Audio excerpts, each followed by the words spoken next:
เอาทุกคนอันนี้คือการเดินทางเนาะเบิ่งเด้อผู้ใดที่ว่าเดินทางไปไกลเนาะเลยต่อรถต่อรางยากลำบากเท่าไหนเบิ่งนี่สภาพคอยตอนนี้ทั้งที่ว่าก่อนที่ขึ้นรถคอยถามแล้วว่าได้ต่อรถบ่ทางแอดรถตอบว่าบ่ได้ต่อรถอ้ายรถซัวเดียวเขาเซกล่องเลยสุดท้ายเขาได้มาต่อรถที่สารวัตรเบิ่งคนเต็มยัดเลยตอนนี้เด็กน้องเด็กน้อยเนาะเต็มเลยคนเห็นบ่สุดท้ายได้ต่อรถโอ้ต่อเรื่องมาแล้วมาเจอเหตุการณ์ที่ว่าบ่คาดคิดอีกมื้อนี้เอาหมอน้ำปูมทางอายเต็มกลุ่มทีบเลยคนโดยสารกับย่านอย่างใหญ่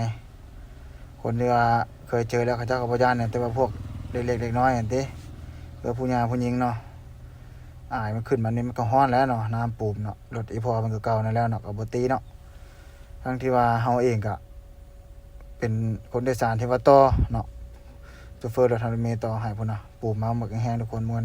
มันค่อยๆแล้วทำแบบว่ามันปูมแห้งๆนี่อยู่บ่อยแถวนี้เนาะอันนี้ทางนี้มันออกอายเนาะกำลังขึ้นค่อยบ้านแบงเนาะบ้านแบงบ้านบ้านแบงบ้านพุงเนาะบ้านพุงใต้แหละขึ้นนะ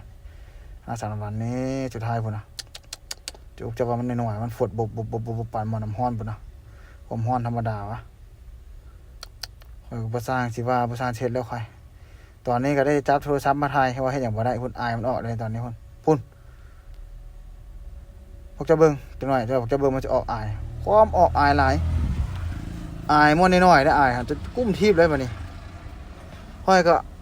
ขออนุญาตถ่ายนะข่อยก็ได้เนาะข่อยก็ย่านเนาะเป็นเหตุการณ์ที่บ่คาดคิดเนาะที่ว่าได้ต่อรถแบบเนี้ย